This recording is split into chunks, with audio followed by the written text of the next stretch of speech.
My fellow Caymanians and residents, scarcely a day goes by without reports of some new incidents of robbery or violence.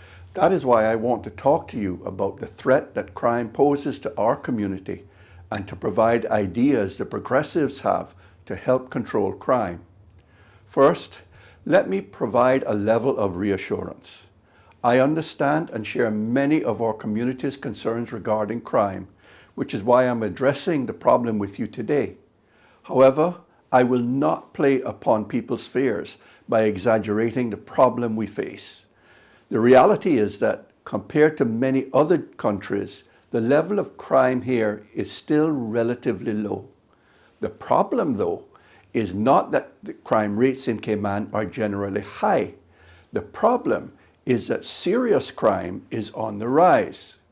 We see evidence of that in our daily news, but it is also written large in the statistics published by the Royal Cayman Islands Police Service. These statistics show that the overall crime level remains below the 2019 pre-COVID levels.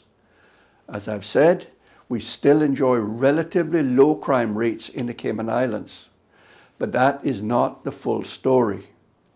The statistics show that overall crime did increase in 2022 compared to 2021.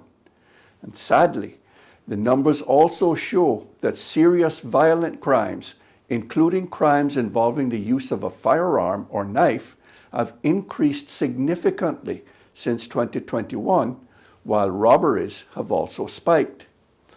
With rising serious crime rates and increasing use of guns, Caymanians and residents are naturally becoming more fearful. Fearful we might become victims of crime today, but also fearful that over time our islands could become like some of our sister countries in the region. There is a mercifully long way to go before Cayman comes anywhere close to our neighbors regarding serious crimes. However, now is the time to act if we are not to let this problem spiral out of control. To do so requires a government willing to act to prevent crime and to deal with criminality.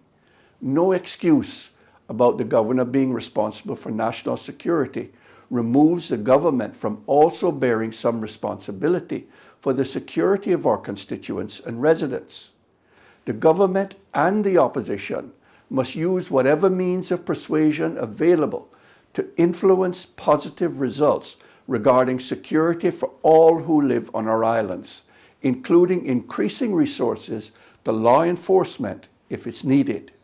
Regrettably, while the rising number of armed robberies is causing widespread concern in our communities, the PACT government remains far too quiet on crime and crime prevention.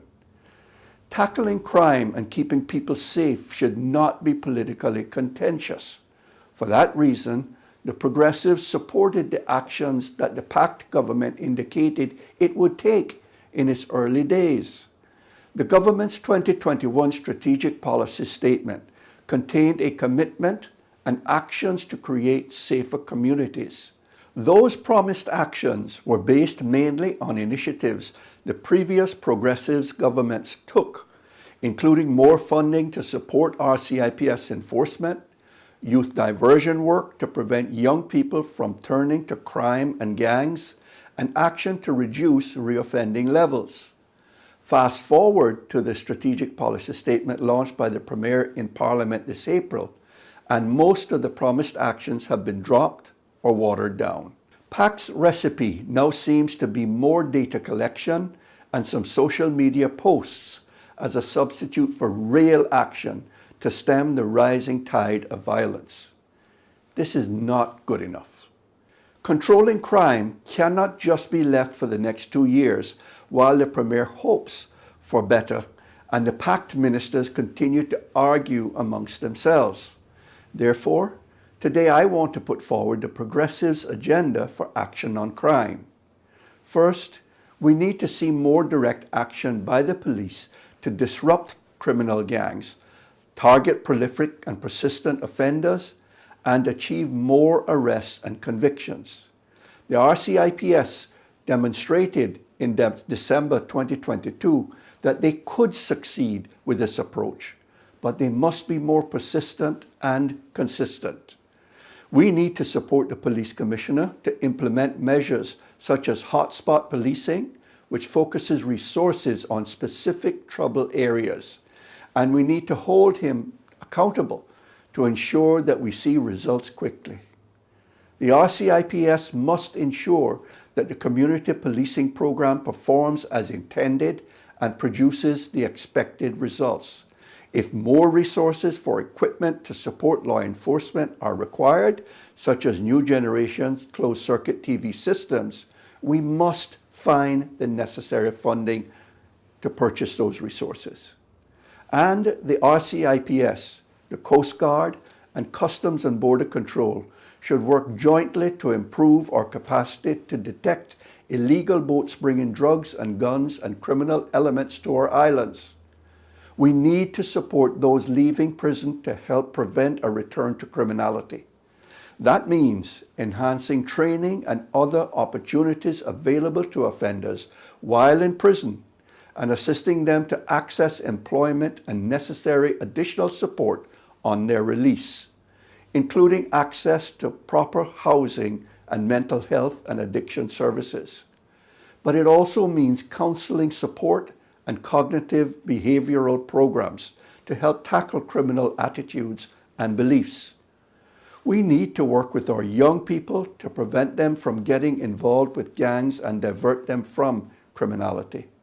This work will have the most impact in the long term, not just on the safety of our communities, but on the improved life chances it will create for many young Caymanians. The last Progressives government had made significant progress in developing a strategy and action plan to take this idea forward. Unfortunately, PACT seems determined to reinvent the wheel rather than getting on and implementing what was already there. But in reality, they are getting little, if anything, done. The RCIPS, Coast Guard, Customs and Border Control, along with the criminal justice system and elected government, must all play their part. But the safest communities are those that help to look after themselves. We support expanding the Neighborhood Watch program to help improve community safety. And of course, we encourage all citizens to say something if they see or know something about criminal activity. I encourage the Premier to take up these ideas and consider them. This is a time when we need to come together for the benefit of our people, not score political points.